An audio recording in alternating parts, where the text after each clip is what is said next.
Wait a minute, I hear something. Dr. Movie! Dr. Movie! Blueberry News! Dr. Movie! Dr. Movie! Yeah!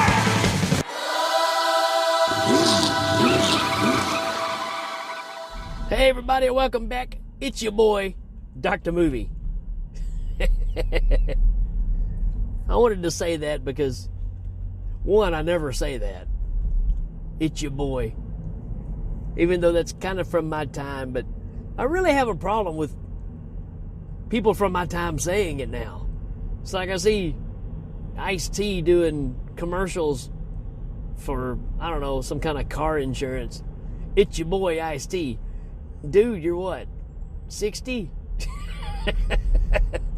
I don't know. It just hits me funny now when I hear somebody say, it's your boy, and you're, close to retirement age. Anyways, it's Dr. Movie, yo. And, I don't know why that hit me like that, but I don't know. I said it, and then I was like, I really don't like when I hear people say that anymore. Anywho, we're here to talk about another movie, and this one is known as Battle Truck. How can you possibly go wrong with a movie called Battle Truck? Or, if you're so inclined, if you look for it on Tubi, it is known as Warlords of the 21st Century. I don't know which one I like better. The Warlords of the 21st Century makes me think it's like a cheap Italian knockoff, and that's why I was drawn to it. And I saw the artwork, and I was like, yeah, it's pretty snazzy. But there's something about Battle Truck. Almost sounds like a gun being loaded. Battle Truck. That kind of works too, man. And the artwork on it is pretty snazzy. So, yeah. We're going to talk about Battle Truck / Warlords of the 21st Century. Let's read a synopsis here. It says, a biker running on chicken-made methane. Wait a minute. There's some truth to that. We have to talk about why. But a biker running on chicken-made methane fights an outlaw whose battle truck guzzles fuel. Okay, so that's kind of true. Yeah, he's using the methane to power a dirt bike, right? So that's kind of the whole thing there. So it's come on, it's Mad Max, right? I mean, it's post-apocalyptic. It's the same kind of setup. Matter of fact, a lot of people in this movie have, I want to say, an Australian accent, maybe Kiwi. I don't know. I didn't look to see exactly where this movie was made. But let's talk about our cast real quick. We have the one and only Michael Beck in this. Michael Beck from the Warriors. Warriors, come out and play. He was also in Xanadu, which Court Psyops and Dan Bone and myself just recently watched and did commentary for.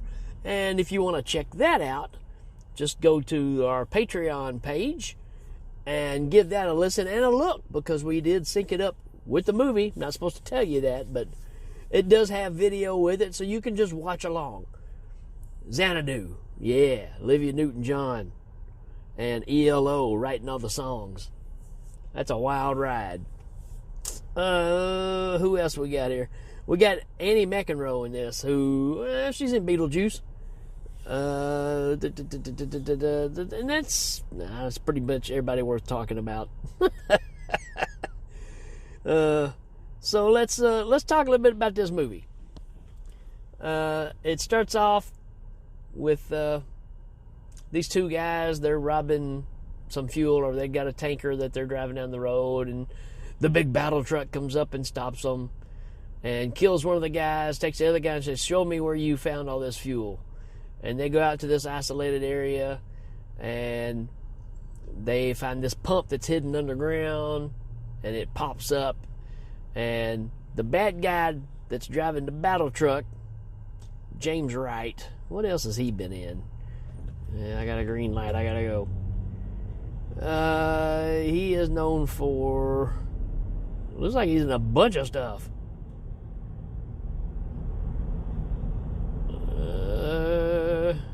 He's been in a ton of TV shows. But, you know, he's dressed kind of like your military bad guy, right? Cigar in the mouth, cap on the head, gloves. Looks like he's a reject of the A-Team or something. And, of course, when he finds the fuel, he kills the other guy because, you know, don't want anybody around. And he's trying to get this girl that he's holding captive to shoot the guy because he's like, look, you're a part of our team. I need you to do this for me. And she won't do it, so he does it. And then somewhere along the way, she escapes. She gets away, and now she's on the run, but the battle truck is coming after her, right? They're tracking her down. And she ends up getting saved by this guy on a motorcycle. And that is our hero. I'm not sure what's his character name. Hunter. Yeah. Perfect name, right? You know he's not really hunting. And again, at least they tried a little bit with this one, with putting like a different kind of windjammer on the front of the motorcycle to make it look a little different, because other than that, well, I say it's a pretty typical bike. It does have solid aluminum wheels, which you didn't see a lot in 1982. So that's kind of cool. And they did put this piece on the top that's kind of like brushed aluminum or whatever. Well, he ends up saving her and taking her back to his place. And that's where we find out that he's using chicken hockey to run his motorcycle. And he's living off the grid. He's got some solar panels and stuff. He's living it up on his own. Doesn't want nobody to know where he is. That's kind of his gig, right? And he decides that the girl can't stay there. She's hurt her knee. And she ends up trusting him. He says, look, I can't keep you here. I'm going to take you to whatever the little town was called, Clearwater or something. So there's this little village where a group of people have, you know, gotten together and they're supporting each other and stuff. So he takes her there, drops her off, and takes off. And I will say, you know, this movie is kind of paint by numbers, right? There's nothing in this we really haven't seen before. But there's some really cool shots when they're driving across the desert or wasteland or whatever this is they're driving across. And obviously it's a helicopter shot. But it's really cool. It's really long. It's a long shot. I don't know if they just used it for filler. But I like the shot. I think it looks really cool. Especially for the matter of fact, I was watching, I was like, you know, is this just a truck following them? But it seems like it would be a lot more shaky if it was, and then it goes up in the air even more, so I'm like, okay, this is just a helicopter chasing them. And, I don't know, I thought that was pretty cool. But yeah, takes her there, she gets comfortable, there's one guy there that doesn't want to let her in, he don't like her, and what did Hunter tell you? And he don't like Hunter and all this stuff, right? So everybody else in the community or the village decides they want her to stay. They take a vote. She stays. She's helping with the kids, all that kind of good stuff. They're going out one day, getting some resources, and all of a sudden she hears a sound that she knows oh too well. It's the battle truck. And she makes everybody take off, go back to the village, lock everything down. Everybody starts getting the guns out and everything, the pitchforks. And the battle truck just comes ramming through there, running over buildings. I mean, this thing is a behemoth. It's awesome. I mean, it's high tech. It's got this trailer it's pulling behind us, all this high tech stuff in it. Little panels that pop open so you can shoot your guns out of them. And so they go in and kind of take over the place, right? And can't remember, do they kidnap the girl again here? Nope, I think she gets away. It don't matter. You can watch it. She does get away again, but she does get captured again by the same guy, right? And now she does get away because she gave her necklace to a little girl there. And when the bad guy comes in there and takes over the place, he notices the necklace and knows exactly who it came from. So now the chase is on, and he's telling everybody there that they now all work for him. Everything they do, they can grow their food, they can do everything, but only under his permission, right? So now he's taking over this place. And we get another round where Hunter shows up just in the nick of time to save some of the people and stuff, and they kind of go off to this other area and start building a new vehicle for him to battle the battle truck. And you know what he's going to use? A Volkswagen Bug. And they do a bunch of welding and stuff, and the people in the community that know how to do any of this stuff. And this one guy that didn't want the girl to be involved earlier in the village, he decides that he's had a change of heart and he wants to help. But needless to say, he's a backstabber, right? He's wanting to deliver the girl and get on the right side of the bad guy because he doesn't want to live like a slave, right?